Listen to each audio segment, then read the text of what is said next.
ये गिवन आपको fix mass of gas is subjected to the changes as shown in the diagram. Calculate, आपको different point पे यहाँ पे टेम्परेचर और प्रेशर का वैल्यू, वॉल्यूम का वैल्यू बताना है।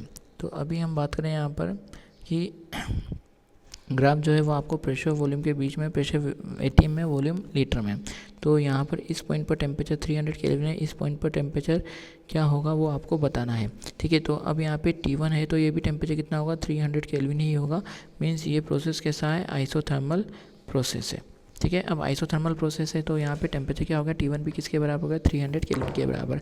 अब अगर आइसोथर्मल प्रोसेस है तो हम यहाँ पे इसको मार्क कर देते हैं, इसको यहाँ पर पॉइंट को A, B, C, D और E के लिए हम बोल देते हैं, राइट। तो अब हम यहाँ पे A, B पॉइंट के लिए बात करें, A to B क्या होगा, यहाँ पर आइसोथर्मल होगा, राइट। तो A से B का जो कर्व है वो आइसोथर्मल के लिए आपको गिवन है। तो अगर आइसोथर्मल है तो आप क्या बोल सकते हैं, P1 V1 किसके बराबर होगा, P2 V2 के बराबर। तो यहाँ पे P1 आपको गिवन है, यहाँ पे P2 आपको पूछा है, V1 आपको पता है और V2 आपको पता है। तो P1 कितना है 10, V1 कितना है 4, P2 कितना होगा वही आपको पता करना है, और V2 कितना है 8। तो यहाँ पर P2 का वैल्यू कितना मिल जाएगा आपको, यहाँ पे 5 atm मिल जाएगा, राइट। तो यहाँ पे जो वैल्यू है इस प्रेशर का वो कितना होगा, 5 atm होगा। ठीक है, अब हम बात करते हैं B2C के लिए। तो B पॉइंट पर आपको टेम्परेचर पता है, तो B पॉइंट के लिए हम बात करते हैं। B पॉइंट पर यहाँ पे आपको टेम्परेचर पता है, यहाँ पे आपको प्रेशर पता है, यहाँ पे आपको वॉल्यूम पता है। अब हम B पॉइंट की बात करें, ये क्या है, आइसोबैरिक प्रोसेस। यहाँ पे प्रेशर क्या है, कांस्टेंट। तो हम B पॉइंट पे क्या बोलेंगे, B2C के लिए आइसोबैरिक है तो आप क्या बोलेंगे, V1/T1 किसके बराबर होगा, V2/T2 के बराबर। तो आइसोबैरिक यहाँ पे B पॉइंट पे वॉल्यूम कितना है 8, टेम्परेचर कितना है 300, V2 वॉल्यूम कितना है C पॉइंट पे वही आपको पता करना है, अपॉन टेम्परेचर कितना गिवन है आपको 600 केल्विन।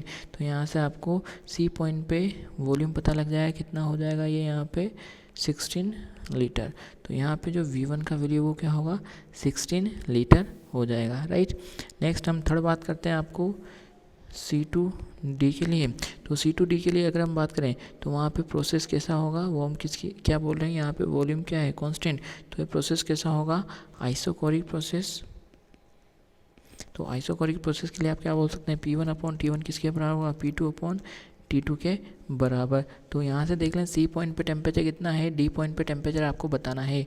तो प्रेशर आपको दोनों पॉइंट पे पता है, ठीक है। C पॉइंट पे प्रेशर कितना है यहाँ पे 5 atm। तो 5 टेम्परेचर कितना है 600 केल्विन इक्वल टू T2 आपको पता करना है, यानी D पॉइंट पे T आपको बताना है, और वॉल्यूम कितना है 16,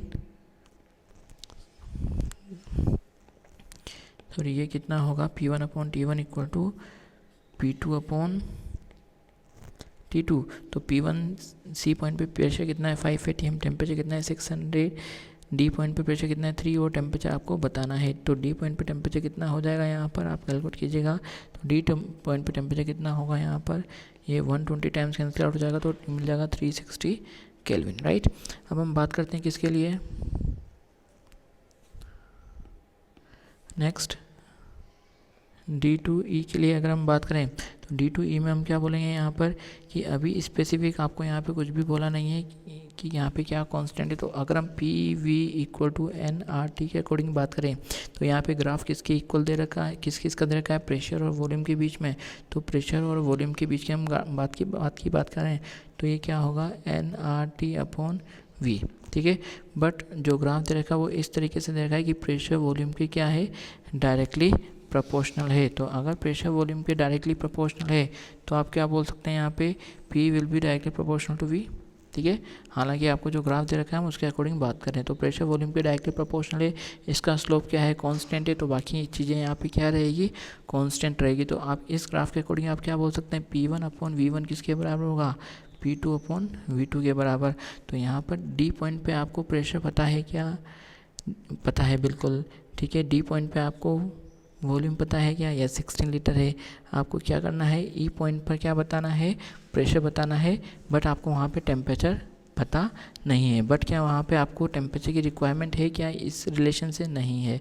तो आप क्या करेंगे, यहाँ पे रिलेशन लगा देंगे P1 कितना है यहाँ पे डी पॉइंट पर, प्रेशर कितना है 3 अपॉन वॉल्यूम कितना है 16 इक्वल टू आपको ई पॉइंट पर प्रेशर बताना है और वॉल्यूम कितना है 8, तो ये आपको प्रेशर एट ई पॉइंट मिल जाएगा कितना 1.5 atm।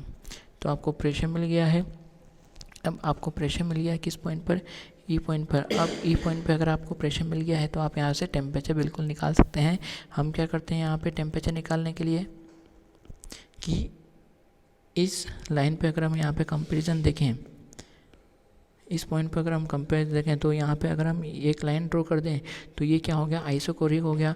तो यहाँ पे ये इधर वाला पॉइंट और इधर वाला पॉइंट, इन दो पॉइंट को अगर हम कंपेयर करें तो हम क्या बोल सकते हैं, वॉल्यूम कांस्टेंट। तो इन दो पॉइंट के लिए आप क्या बोल सकते हैं, बी और ई के लिए, बी एंड ई के लिए वहाँ पे क्या है वॉल्यूम कांस्टेंट। तो वॉल्यूम कांस्टेंट आप क्या बोल सकते हैं, P1 अपॉन T1 किसके बराबर हुआ, P2 अपॉन T2। क्या आपको बी पॉइंट पर प्रेशर पता है क्या, यस पता है, कितना है 5। क्या आपको बी पॉइंट पर टेम्परेचर पता है क्या, यस 300। आपको क्या ई पॉइंट पर प्रेशर पता है क्या, यस अभी हमने कैलकुलेट किया 1.5। तो क्या आप टेम्परेचर निकाल पाएंगे, यस यहाँ से आप टेम्परेचर इसी निकाल लेंगे। तो टेम्परेचर कितना मिल जाएगा, ये आपको लगभग 90 केल्विन।